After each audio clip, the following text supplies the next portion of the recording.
Alright, I'm back. What's up?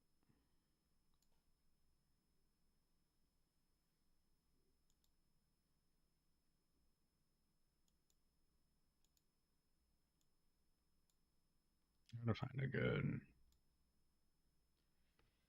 I don't know. Not sure. I was just playing this a second ago, and my problem with Easy Red, even on PC, is like I had the same issue with Red Orchestra. Is that I just can't. It takes me forever to differentiate stuff in like mill sims. Um, Not that that's necessarily a full mill sim, but it's close enough.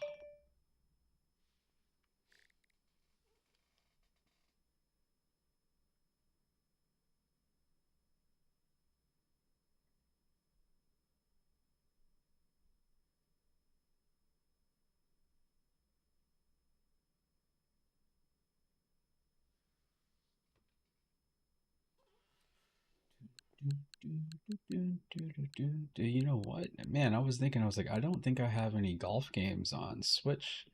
I do. I technically have golf. I've got soccer, technically.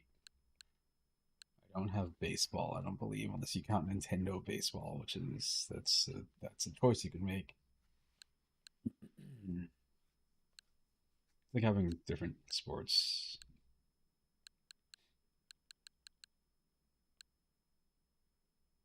Reinstall this. I uninstalled something to reinstall this. Because the Namco Museum, this was one of the early, probably not. I think it was one of the early Switch games that I got. This is when I had the original Switch, my launch model. I picked this up because I love arcade games, and this collection's got a lot of. It's got some stuff in there.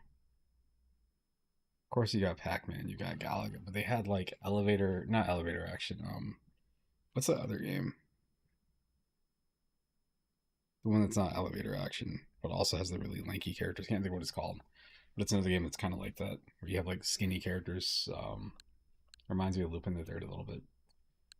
Psycho Dream was the thing I did not necessarily need to buy, but I did, so whatever. When I bought it, when I was looking, I was like, man, I think I remember playing this game on Super Nintendo, like in an emulator. And then I was like, oh, you know what it is that it's in here. That's all good. Um, yeah, subsurface circular. See, whenever I try to find games to stream, the thing is like it doesn't necessarily need to have like voice acting. But if somebody's watching this and they're not, actively staring at the screen, or like say if they're not like trying to focus on like subtitles, um, I want the game to still be appealing. And that's what makes playing RPGs. That's one of the things that makes playing RPGs kind of hard. Is like you'll be playing and you might be like, "Oh man, did you just see what happened?" And it's nothing crazy, unless you either know the mechanics of the game or you've been like reading. Now, if I play a game like I think Disco Elysium, I think this version, the Final Cut, when they finally did this, I think they added all the voice acting in. So that's something.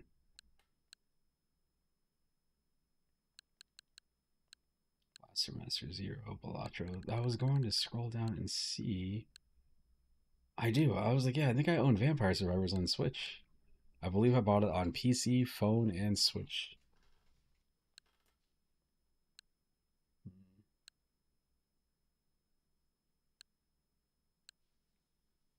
Do, do, do, do. Let me look in the eShop to see what Sonic games there are. That's not Crossworlds. Is that the name of the new racing game? Man, do you see how fast the eShop loads now? That was the biggest thing. Like when this came out, when the Switch 2 came out, I was like, dude, the eShop loads instantly. The eShop used to take like it would take a while to get to the main screen and it would take a while to actually load. Ah, man. Superstars, Sonic the Hedgehog, Mania, Origins, Frontiers, Team Sonic Racing, Colors. Honestly, what I'd be looking for is just All Stars, not All Stars, Adventure.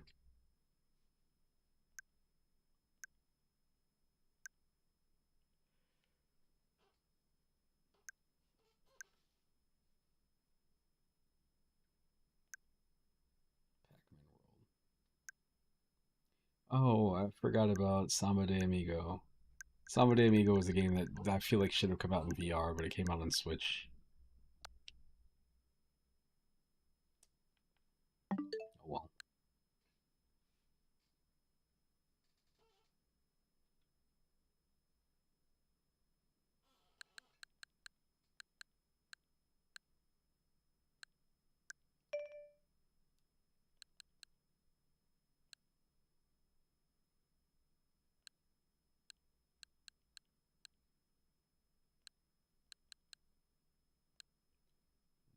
Breach, Klonoa, Ion Fury, Legend Bowl,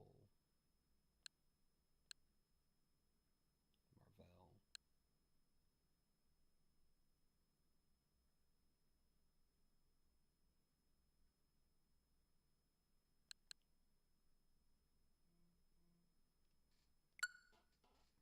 Marvel, hmm, Hollow Knight, Hades, Grand Mountain Adventure. They added something here. I think it's Klonoa.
What's up, man? Oh boy. Kururin. Man, you know what? I never loaded up the Game Boy. Or is this is GBA, right? I know these are GBA games. I think they separated it, so you have GBA and Game Boy.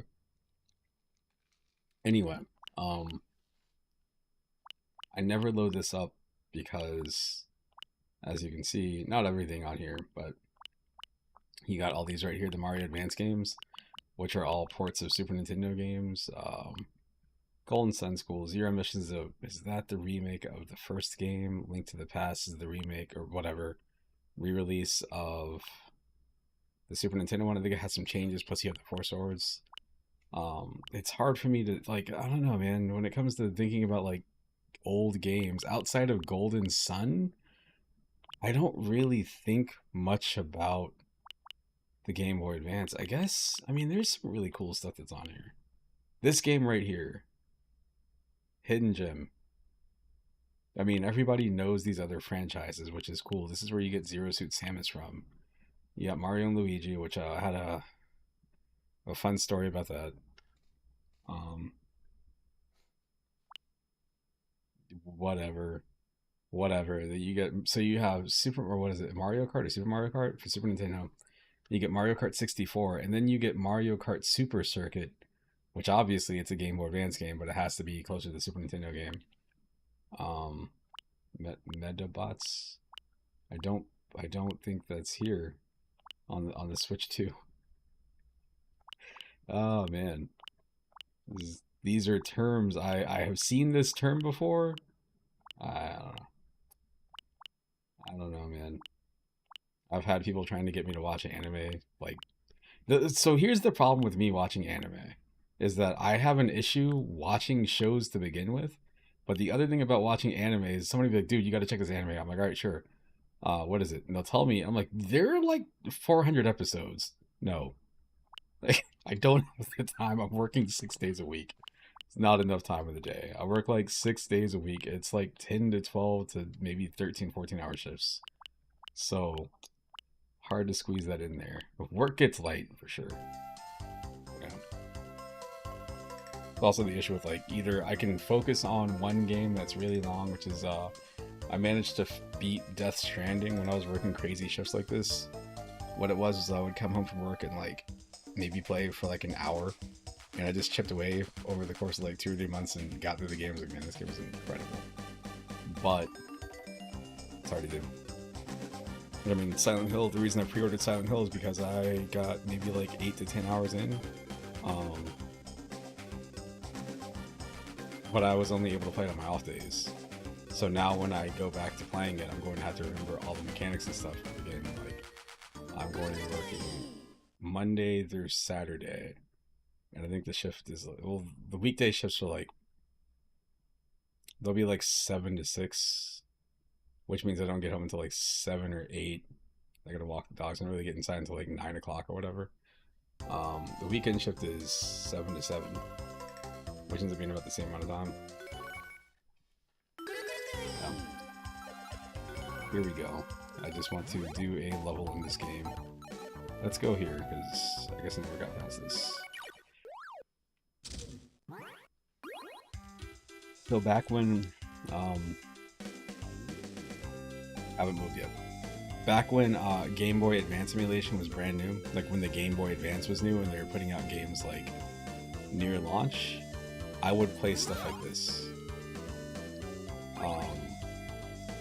So this thing is constantly spinning. So when you want to get, if you want to get through something, you have to kind of like line it up with the way that the game is rotating your whatever you want to call this. They call it a ship.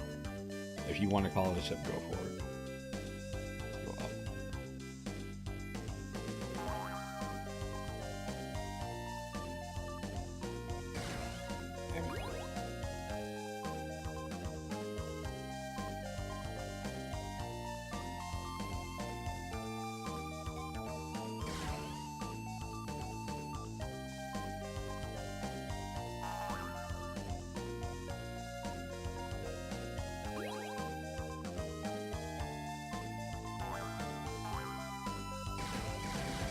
Boy, screw that one up. Try that again.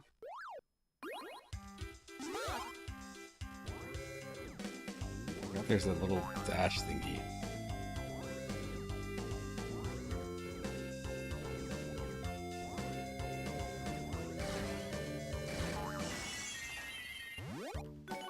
Trying to go too fast now.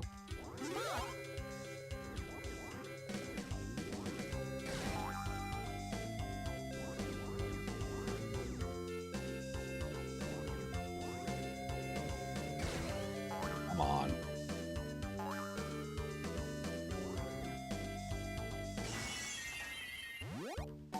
One more try.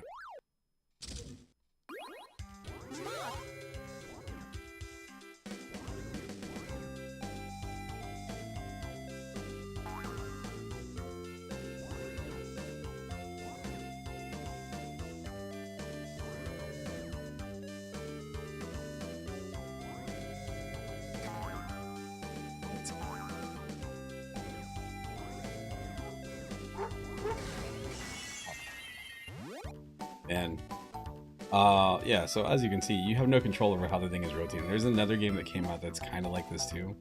I don't know what it's called. It's on Steam. It's a game where you play as it's like a taxi that doesn't stop rotating. The idea is that, you know, it's kind of like Crazy Taxi where you have to like deliver people, but it also adds in some like F&B stuff. Like instead of it just being like a animated taxi, like when they show the driver, like it's a girl that's in costume. Yeah, it's a cool game. I cannot remember what the name of the game is. Let me see if I can find it. I'm going to look it up on Steam because I'm pretty sure if I type in taxi, there's only like 10 to 15 games that might show up. I need to know. Not Yellow Taxi Goes Room. Ride Me Taxi Driver. Oh, that comes out in Q4. Can't wait for that game to come out. Damn it. It's Tropico Motor Town.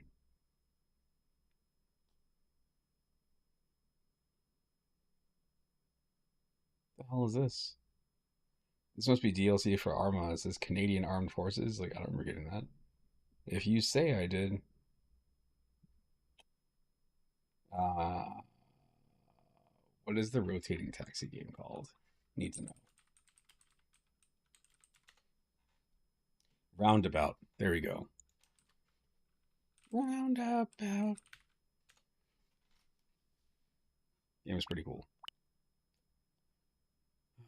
So the problem with these games here is that obviously this is Super Mario Brothers 2. You get the GBA. Super Mario Advance is one of the first games that came out, which was a re-release of Super Mario Brothers 2. Cool. The next one, Super Mario Advance 2, is Super Mario World, which is the fourth Mario game technically. Then you get Yoshi's Island, Super Mario Advance 3, and then the fourth game is Super Mario Brothers 3. So the problem with these games, like, they're all pretty neat.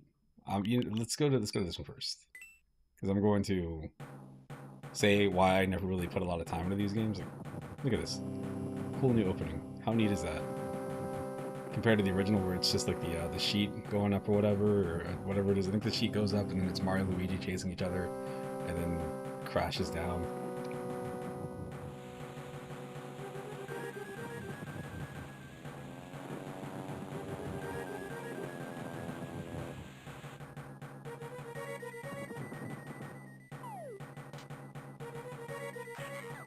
Oh no. Oh, oh no. Oh man. Oh, what the fuck? What the fuck did you do? Oh man. Dear Princess Peach, I have terrible news. Those evil Koopalings are spreading chaos all across Mushroom Kingdom. What? What is she doing? Is she holding a fan? Man, Mario and Luigi Superstar Saga. It's really neat. Really neat. I never played the Paper Mario games outside of Super Paper Mario. I played maybe like 2 minutes of the one on the N64. But Mario and Luigi, the first one in particular, played a good amount of that game. Okay, so you get 2 games in one of these usually. You have Super Mario Brothers 3, which is, the game, and then you have Mario Brothers. We're gonna go with 3. As you can see, they changed the opening. Here's the original opening.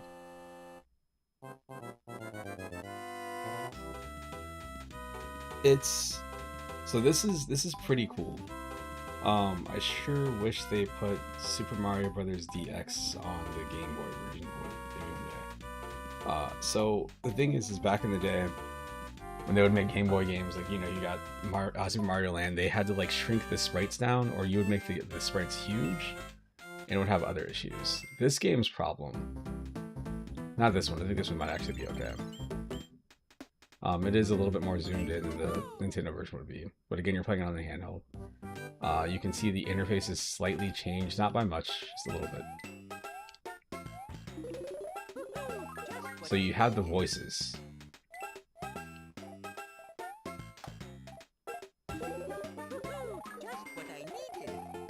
These voices aren't terrible.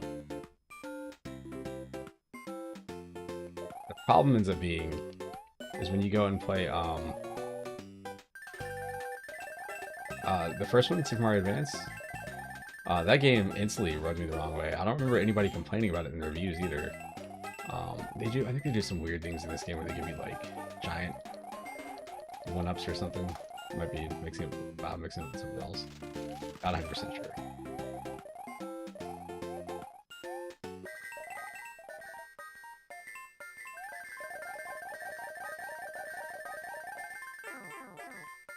I remember I was a loser. I had a strategy guide for Super Mario All Stars. It wasn't because of any other game in the collection besides Super Mario Brothers 2. I did not seem to beat that game. Okay, it's the first level of this game. As you can hear, there's a few voices here every now and then. It's whatever. It's woohoo! Some of the character models are changed up. The game is more zoomed in. The interface is slightly different. That Hammer Brother down there, I believe he looks different from the Nintendo version. Small changes, whatever. Alright, so we're going to go back to game selection. So this is the fourth one. They've had time to refine this formula. If you were to get a Game Boy Advance back when it was new, and you're like, you know what? I really want to play. Wow, Mario. Oh, Super Mario Advance. Wow, I can't wait to see what that is. Oh, it's Mario 2. Man, they didn't make another one of those. This is the only game that's like this in the entire series. As the entire, was it Doki Doki Panic or whatever? So this was the first time I really knew about the stats. They might demonstrate it here. Maybe. No, they're gonna pull the whole logo, that's right.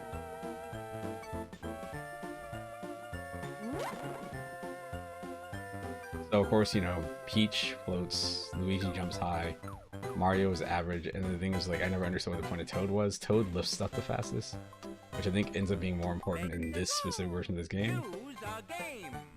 Do you hear him? Do you hear him talking? Okay.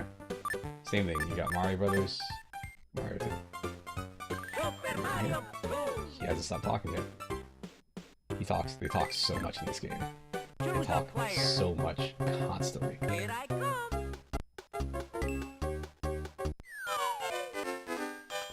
This also does the huge item thing, I think. Yeah. Do you hear him? Do you hear how he has not shut up yet? So, it ends up being okay early on, but as you play the game more, it becomes incredibly annoying. All you hear is like, yeah, wow, ooh, just what I needed. Because in this game, in particular, you're lifting stuff all the time. This drove me absolutely crazy. Again, I didn't even own the game. This was just from playing the I could not deal with it.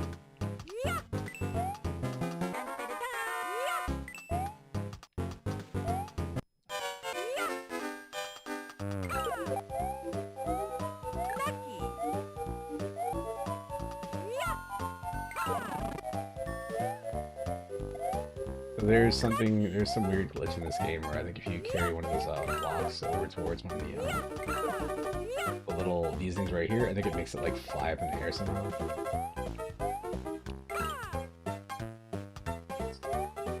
This one, I think I'll reverse it. Can I even go backwards? Yes, I can. It'd be like here, and then it would make it like fly up. It's just, it doesn't do anything special, it's just a weird glitch. Anyway.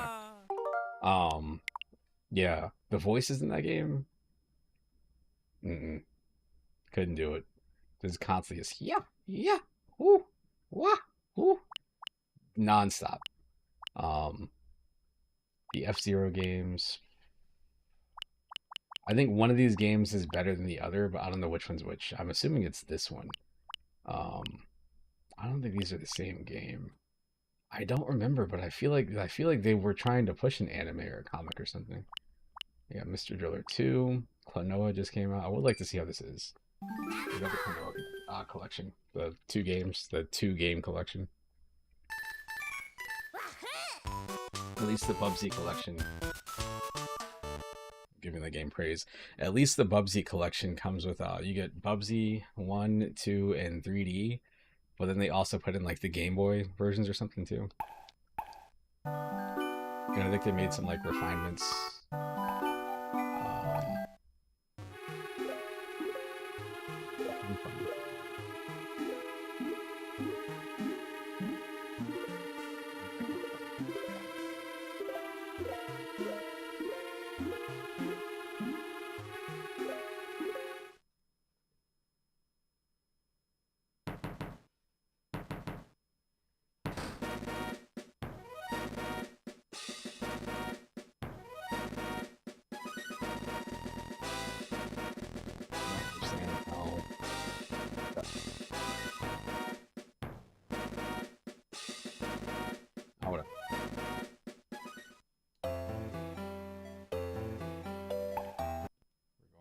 Gaza land. Fighting City.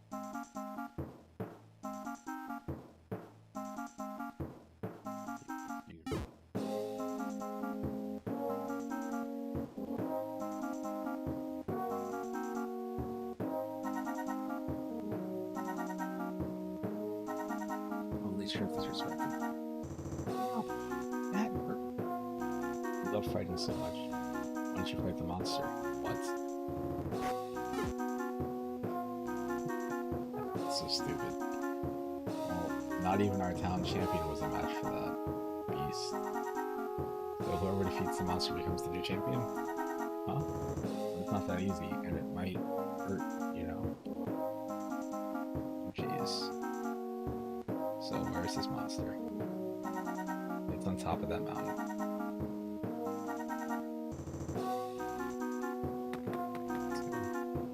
You didn't stand a chance, or you don't stand a chance. Let's go. Let's see what this is.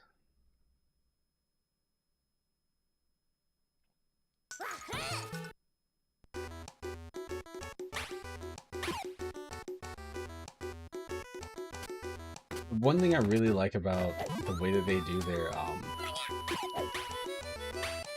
the like grabbing the enemy is that they spin. I don't know why they spin, but it's such a good animation.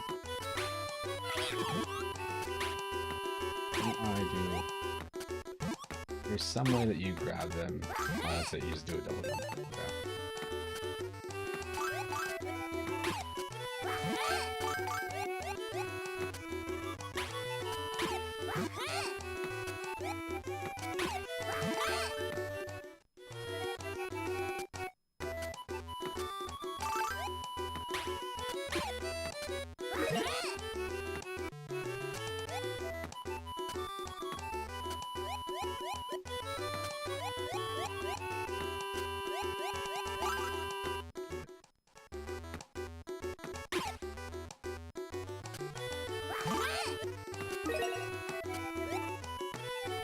Whenever they add in new games on the Switch, or whatever the,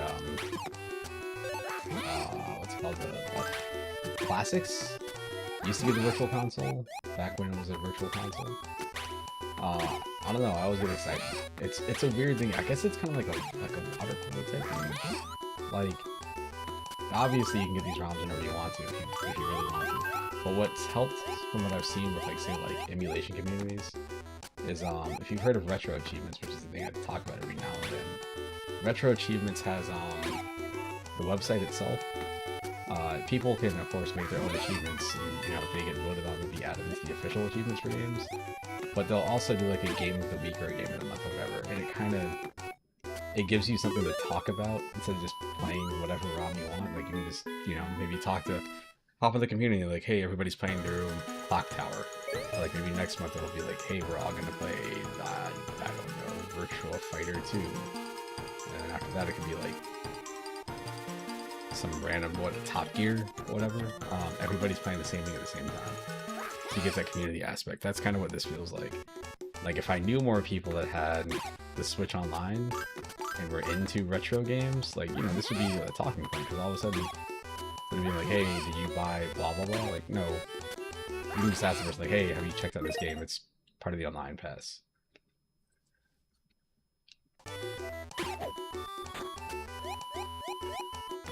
Freaky baby face.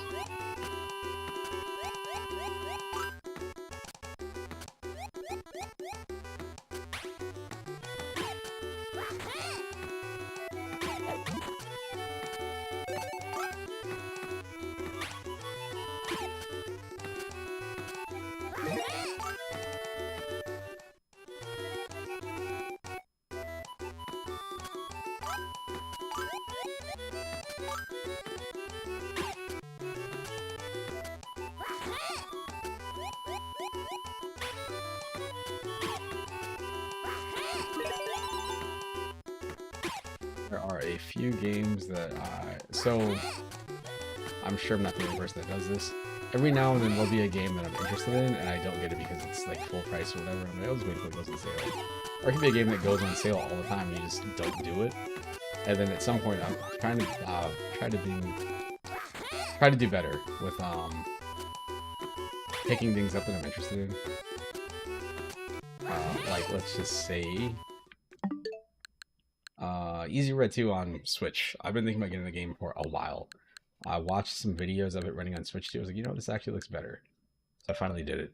It's only like $7, but there's so many times you'll see a game like that. I'm like, I'm not going to get it now. I'm not going to get it now. And all of a sudden it's just like this game that you're always looking at, like, man, one day I'm going to get this game. It's like, it's $7.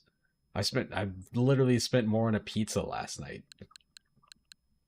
But like I got the pizza on discount. It was like $10 or something like that. So, but yeah, there's a handful of things like as you can see, it's not really my jam.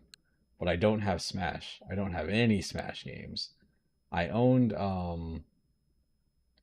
Brawl and I owned the one for 3DS, but I never got Ultimate. And it's weird because Ultimate's been around forever, and it feels like the kind of game that like I should own. Super Mario Galaxy is another one where I just don't want to pay full price for Mario Galaxy because not Galaxy Odyssey, because even though it's cool, I already know like it's another Mario game, so whatever.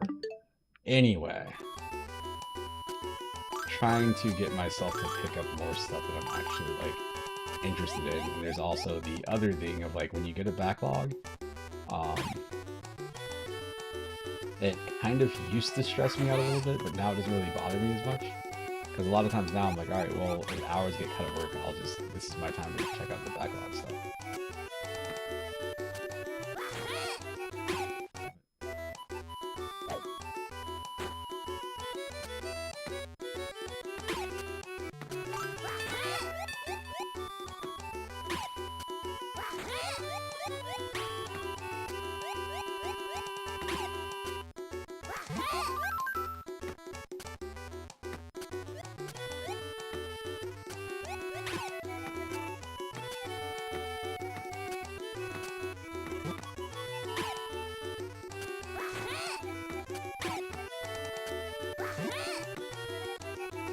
But Noah Collection on PC.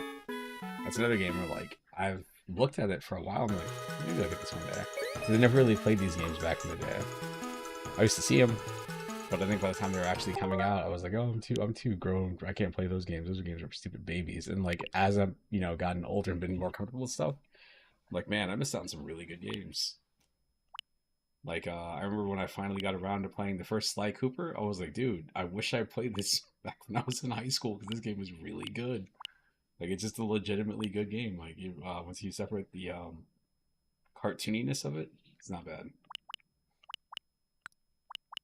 See, I'm an American. The only way I can play Kirby games is if he has angry eyebrows. Starfy. Yup. That's that. The most upsetting thing, of course, that I don't own the game that I'm going to point out here. You get the Game Boy Switch Online thingy. This is cool. Game Boy games. People, not everybody's going to appreciate Game Boy games, but I do. Especially because I was talking to somebody earlier about how the Switch is designed to be a home console. So the games that are on it play like home games. They don't play like handheld games for the most part. Like there's no... Obviously, you can take Breath of the Wild on the go with you. You can take Tears of the Kingdom on the go with you. But it doesn't feel the same as playing like these games right here. Like, these games feel a little bit more bite-sized. Like they're designed to like pick up and play. Anyway, so Tetris. Yeah, Tetris right here. It's here. It's in the Switch Online on the Game Boy thing. In that Tetris collection that came out from the people that made Atari 50, the game that's missing is like Game Boy Tetris, which is to me, you're talking about the entire history of Tetris. And from what I understand, they talk about it, but they didn't have the license to it. They probably had to work it out with Nintendo, since they're going to put it out on like PC and PlayStation and Xbox. I'm sure Nintendo's like, absolutely not. But they've got like, Tetris 2 and Bombtris and all these other versions of Tetris, but not Nintendo Tetris, not this version of Tetris. This is the one I think of. Look at that. This is clearly before the rules were made.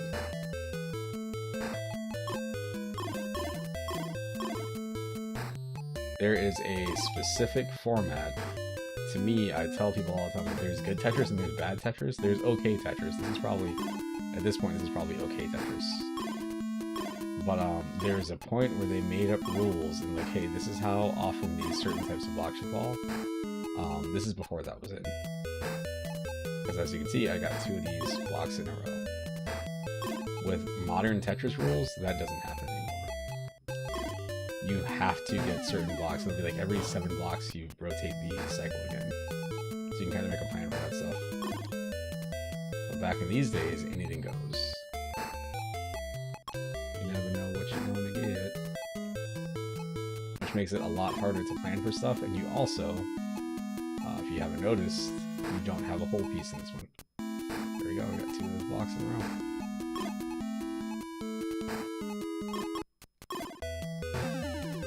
I've told people if they're into modern Tetris, like especially competitively, like one of the best things I think you can do is probably learn how to play like old Tetris, because you get used to playing without whole pieces, so all of a sudden you don't have that crutch. Like if you don't have to worry about doing that nearly as much. You can kind of work your way through certain problems. That modern Tetris will be like, oh, just delay it until later. There is a challenge in retro achievements that I think, so achievements, they're cool, they're neat things, but they also, I feel like, kind of,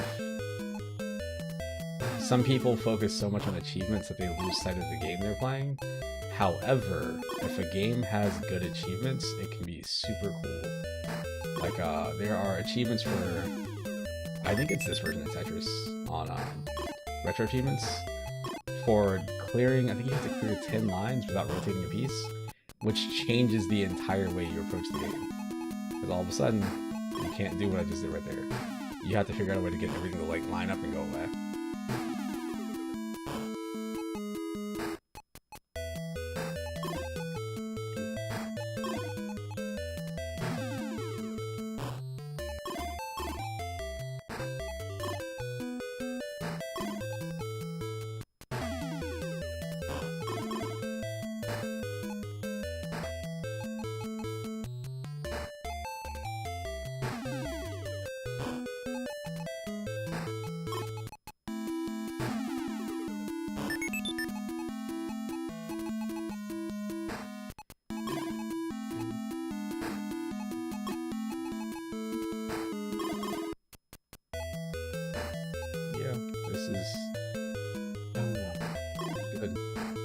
Make the step go away. Just like 30. I should stop. I'll stop when I hit 30. 30 lines, not 30, whatever.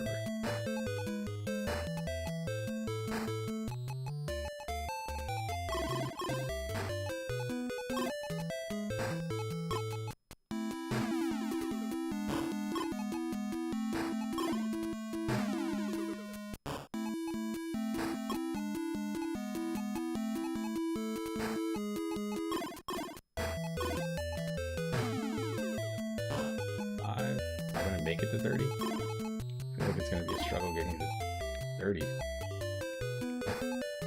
Why not make it to 30? It feels so restrictive. Like the walls are closing in on you.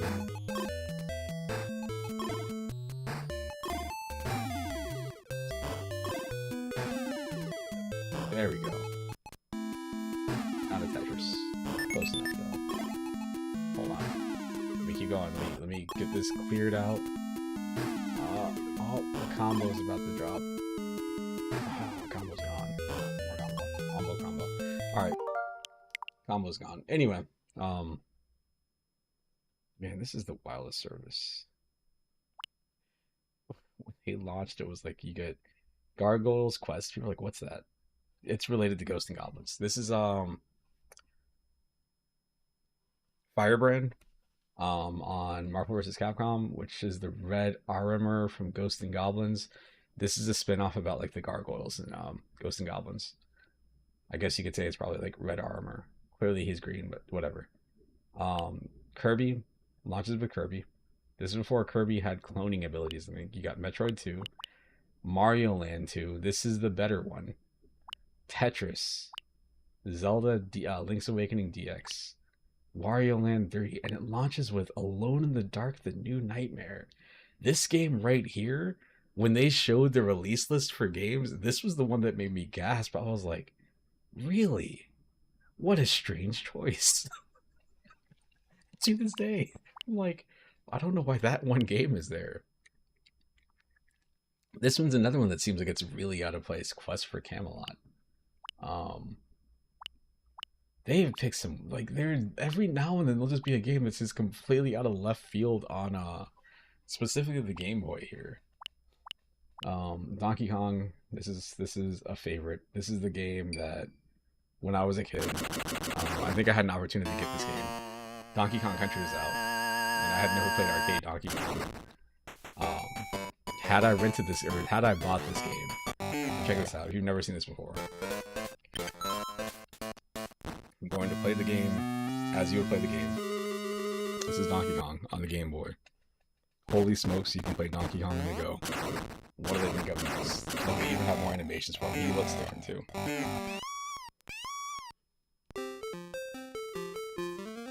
25 meters. I think he moves a little bit faster. So if you've played Donkey Kong before, this is Donkey Kong on the Game Boy. How cool is that? You can play Donkey Kong on the Game Boy. Regular ass Donkey Kong. Like even the Nintendo version is missing levels. So you play the game. Can't let the ladder can't let the thing go, so let's see. Alright, I just did one of the things. So the thing that you start realizing about this game as you play it more is that, like, if you play Donkey Kong, like the original version of Donkey Kong, and you play this, and you're playing this like Donkey Kong, like you play that game, we'll go through. I'm gonna see if I can get through the beginning of the game.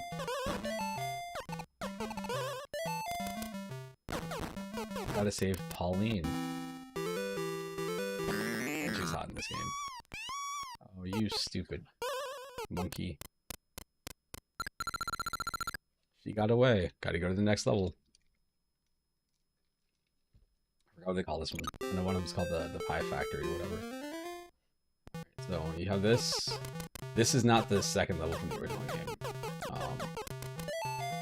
This is closer to it. This looks like an actual Pie Factory, so this probably is the Pie Factory level. It's a cement factory, sorry. It's not pies. Cement. Dropping the ball, man.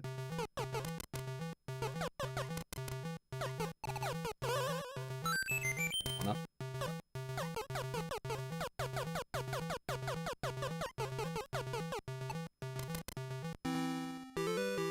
Got him.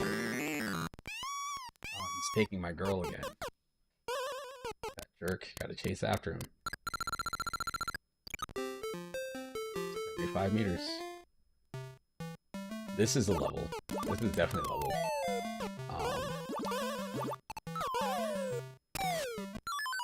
Yikes. Oh, 3 lives left. It's all good. This, the handling on this one is a little bit different than the arcade. When you have you slide. In the arcade one, you do not slide. When you land on something, you are, like, stuck.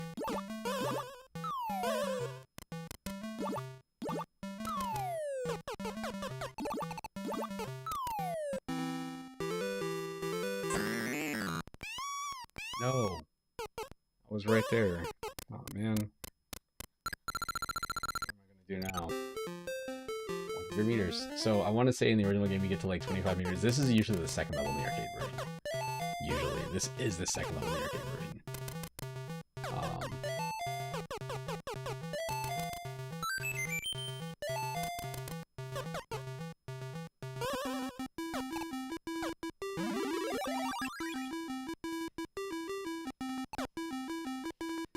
Block down there. Might be able to get in a second. Let me down, let me down, let me down. Got it. So on the arcade version, when you hit that spot right there, sometimes they change speed. Got him. Yeah, you can leave my girl alone, you stupid monkey. Yeah. What's happening? Oh no. Running away with her. Oh no, what's going on? Time to restart. And that would be it. You just restart and just kind of loop the game, and then occasionally you get like a slightly different level. Alright, so this is why they call this game Donkey Kong 94. Obviously that means the game came out in 1994. If you get this, you know, if you were to buy the game and you're a Donkey Kong fan, I I imagine you'd be very confused. You're like, huh, what's going on now? Save? What? Big city. What the hell? Yeah, he's over there. So then you get here, right? And then like, oh wait, hold on. These are all new levels. Wait, what's this? What's this key? What's this trash can? What's that thing in the middle of the level? You have flips. You can do handstands, which also help you jump higher. You can actually, I believe there's a way that you can, yeah, you can toss the hammer up. So you can catch it for later if you need to. There's so many different things that you can do in this game specifically. It's so cool. It's the kind of thing that, you know, if you never got that far in this game, you'd be like, why would I play this? This is why you play this game. This is when you hear people talking like, oh, this game is actually really cool. This is what they're talking about. They're not talking about just like, oh, hey, it's a good version of Donkey Kong. It changes things up completely. Once you get past the first 4 levels, of course. I think it might be like 30, 40 levels long or something. I've never finished this game. This is also what the... What do they call them? What's that game? Mario... Is it Mario vs. Donkey Kong? I think some of that's based on these games here. But, yeah. This is cool. You get Donkey Kong Land, which... They didn't put country out. Okay, so... Donkey Kong Land 1, 2, and 3. These are clearly the Game Boy versions of Donkey Kong Country. I don't think it's intentional, but I can smell the heat, like somebody just got the heat on in the house. Takes me back.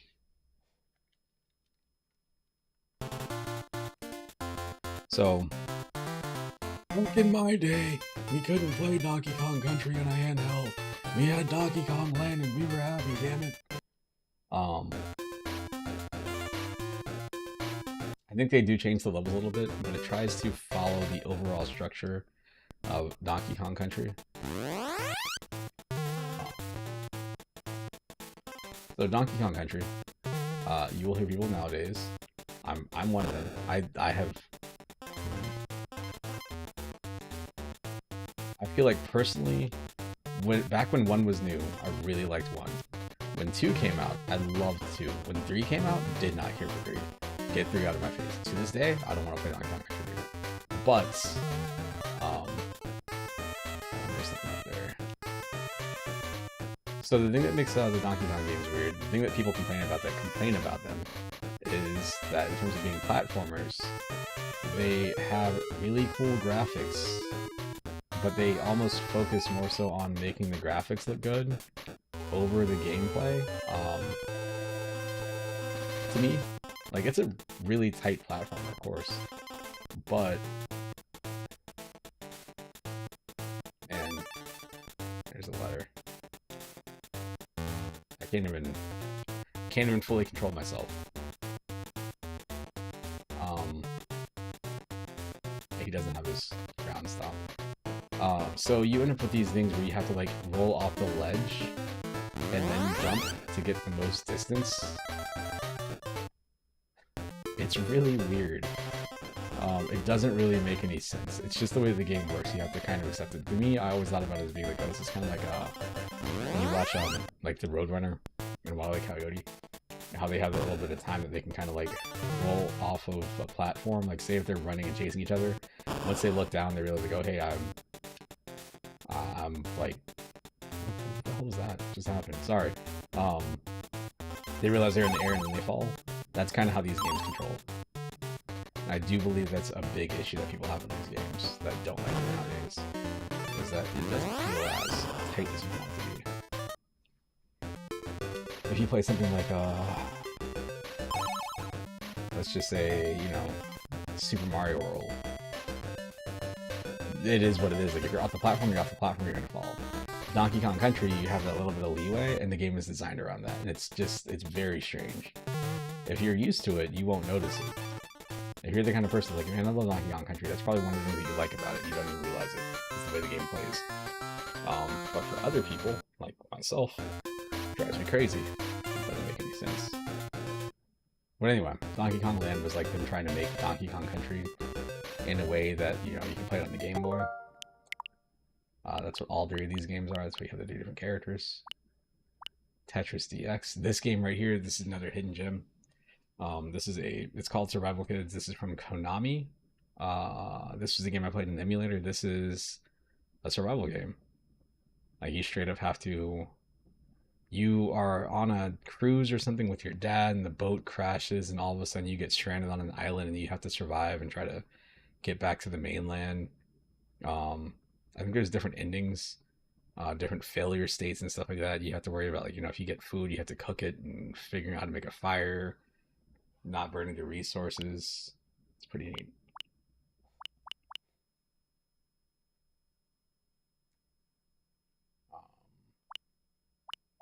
These two, Mario Golf and Mario Tennis on Game Boy, when I think of these games, these are the versions I think of. That game Golf Story that came out a long time ago for the Switch was based on this kind of game right here.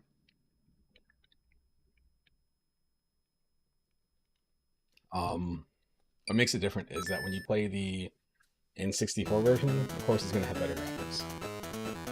But the Game Boy Color version, even though they came out at the same time, the Game Boy Color version is like a straight like RPG. You can play as the regular like Nintendo characters, but for the main story, you are like a new person at like a clubhouse. You're trying to work your way through this.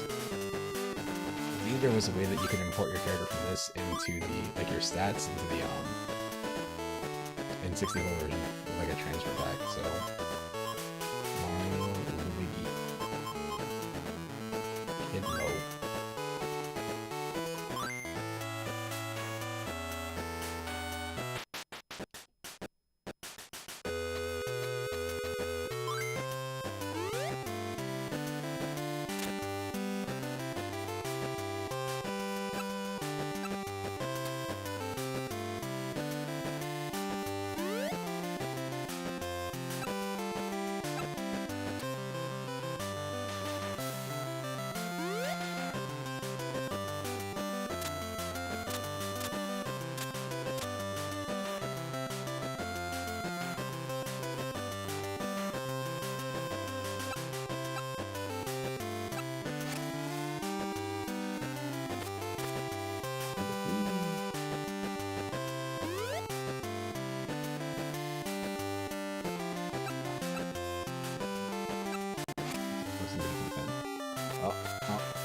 But yeah, these games are the Game Boy games are the ones I think of.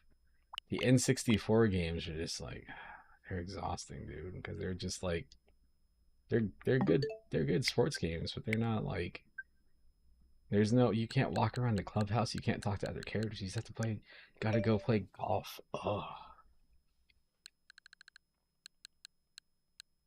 I don't even know if they're on here or not. Hopefully they are. Let's see. The N64 to me is on here is Wave Race. It's Wave Race, Ocarina of Time, and GoldenEye, and I guess Mario 64. There's Mario Golf, Mario Party. Is Mario Tennis here? I forgot they added Harvest Moon. Yeah, there's some pretty cool games here. There's Mario Tennis. I do believe I own this game. Like, I think it's in the second N64 games I have in my room. Mario Kart. Iggy's Wrecking Balls. Pilot Wings. Star Fox, man. Let's look at the open level Star Fox real quick. Just the opening. Not this. Not this. They cleaned this up too. This looks like it's moving at a faster frame rate. Alright, main game. This game blew my mind when I saw it when I was a kid. Corneria, fourth planet of the Lilat system. The evil Andros turned this dialogue was already kind of cool, system but into a wasteland. I didn't understand what the map was. It's about time you showed up, Fox. This part right here, it was seeing the reflections on the cockpit. Have been flying through the sky like this, now I look at it like, oh, that's clearly like a really low res background image. But you got clouds. Open the wings. Oh, your wings moved. Oh. You get here, and you can see the reflection of the clouds. Check your G-diffuser system. That right there, that was mind blowing. And I see it now, I'm like, oh, that's, you know, it felt like you were looking at something that's actually like sitting in the seat like this. When I look at it now, I'm like, oh, that's just the head.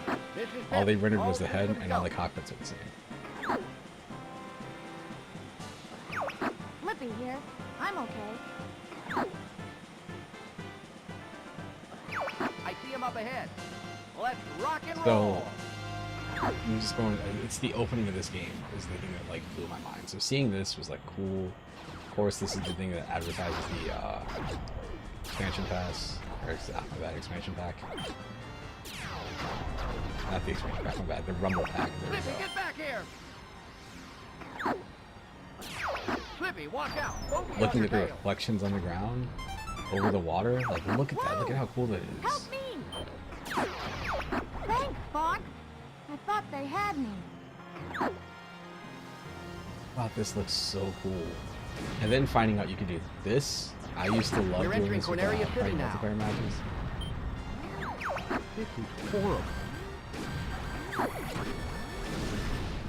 Anyway, what I would do is I would intentionally like shoot off my No! wings, like break the wings, and just stay low to the ground so everybody assumed I was a tank and they would like, kind of ignore me. I don't think it actually worked. It was working in my head. That's what it was at the end of the day. Flippy, get back here.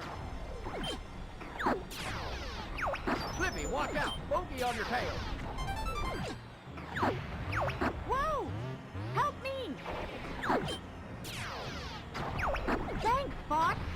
I thought they had me. Oh? Incoming in from the rear. Drop out. We're entering Corneria City now. But yeah, this game, man, I played this game so much. One of my friends owned it, and he would let me borrow it because I became obsessed with trying to figure out all the secrets of the game. Because this game is the kind of Everybody game that stay has a alert. lot of stuff in it, and you don't know it. Like you just, especially playing the game back in the day, I would go to IGN 64. Back before it was just IGN. And try to look stuff up. I had heard, like, oh, there's a way we can You got an actually enemy on your unlock tail. things and Use the stuff. That brakes. seems super cool. I figured it out and did it. It took me, I feel like a month. No, it didn't take super long to get the tanks. The issue was that if you could also unlock on foot mode, that took me forever. I feel like you had to get like a gold on every single level or something. And the thing is, like, I'll take trying to find the hidden one levels behind. and then get better rankings on them is really tough. Something's wrong with the G diffuser. Use the boost to tank. I could use some help here, Fox. Oh man, I'm gonna have to back off. Lost Rocco. Do a barrel. Rocco sucks anyway. Jerk. Do a barrel roll. Do a what? Do a barrel roll. That's where that came from. This is the most confusing thing ever. When you're sitting there and you're like, like, oh man, I want to collect the Mario Party games. Like, I think I have Mario Party 3. Because that definitely is Mario Party with the 3 on the cover. But that's Mario Party. And Mario Party 3 looks like this. But you have to know that. Because this, to me, still looks like Mario Party 3. It's so stupid. Like, they could have done anything there. I don't know why they put that. I guess they wanted to show that, you had to deal with probability in this game. But it's such a weird choice. Boy. Yeah. There's some pretty cool games on here, though. But anyway. Anything else? Let's see. Let's close that. Rolling Thunder. I mentioned a game that looked like elevator action earlier. It's Rolling Thunder. Couldn't think of the name of the damn game to save my life.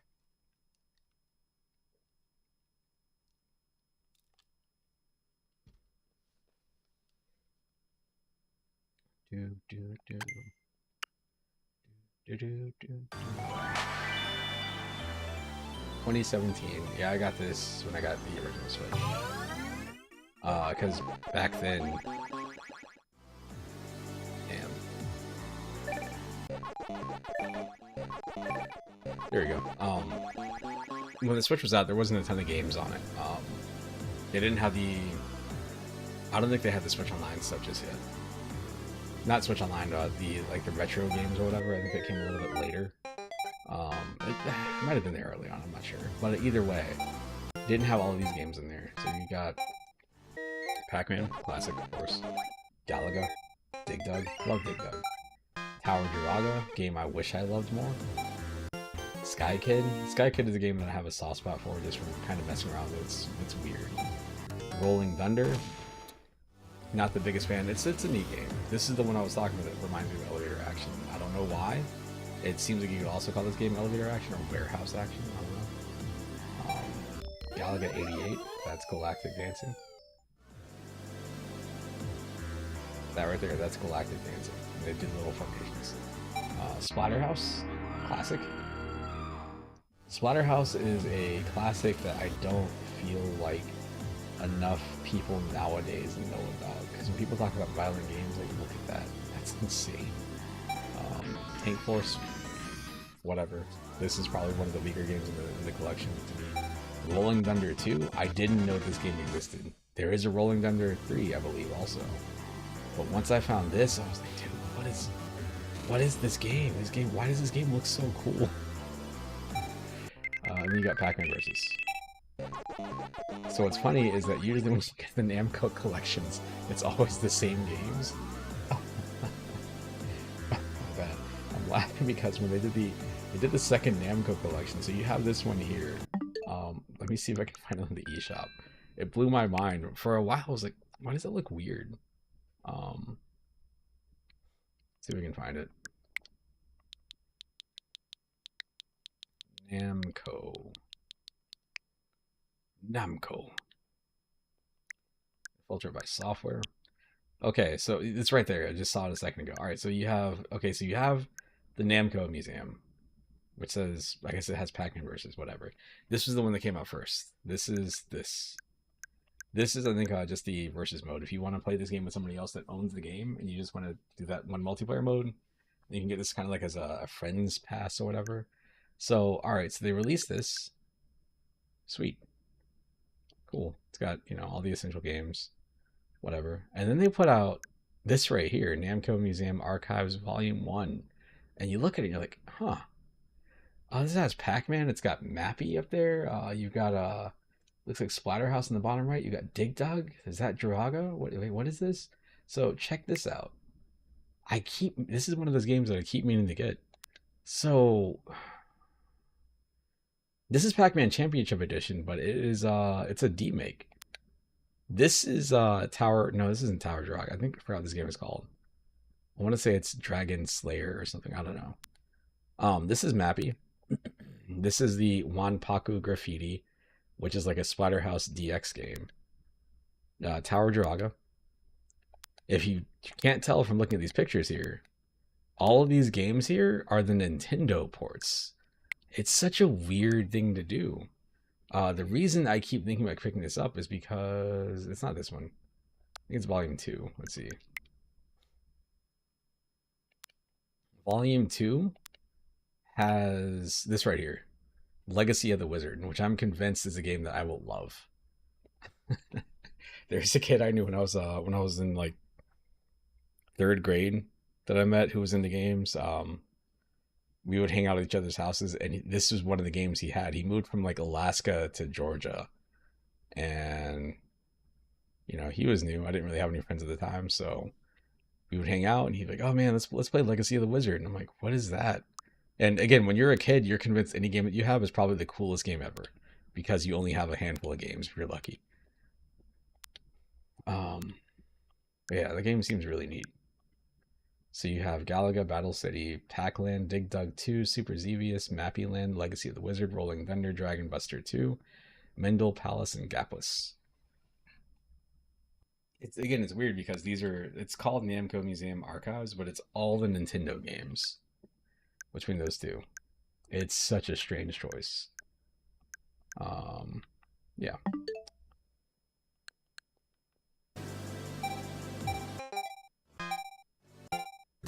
I'll go with this one first real quick.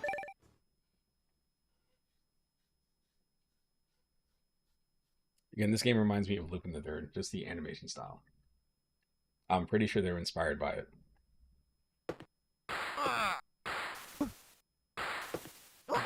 can see it in the character design. Or Golgo 13 or something.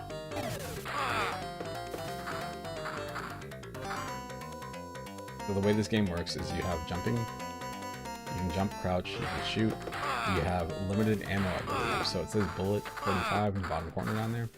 That's how many bullet I have.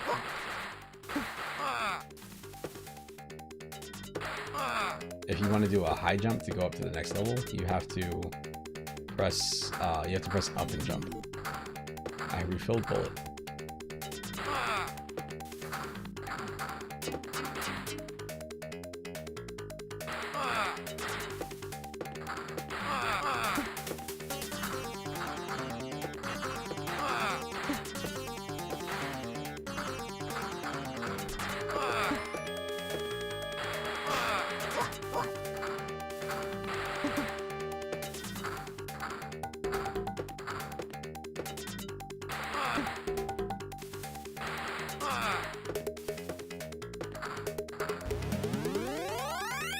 Big bullets.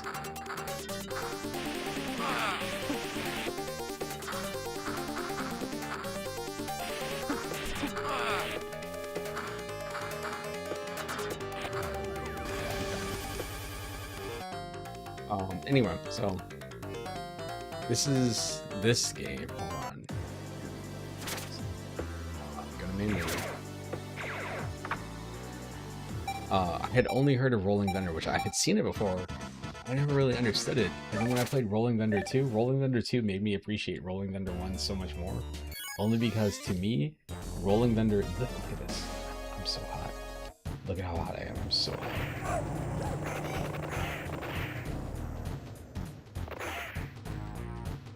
That's the beach. Literally the same kind of animations, but the setting, having sunset, you know, being outdoors, and, you know, playing as a girl, just kind of changed the way I perceive all this stuff.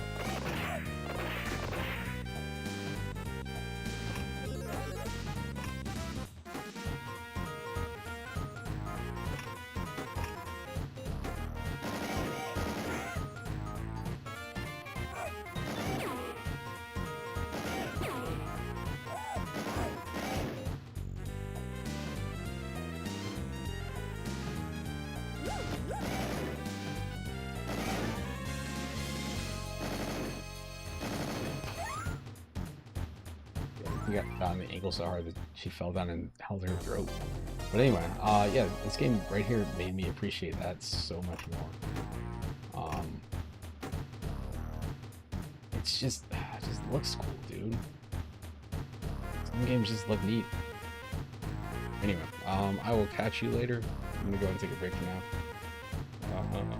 Yeah, you can see the sexy lady on the side over there. I'm assuming that's this character. I don't know. I mean, she's a blonde there. I don't know what the deal is here. I also don't know why the guy's face is overlaid on her body. Whatever. Don't worry about that. Yeah, I'll catch you later.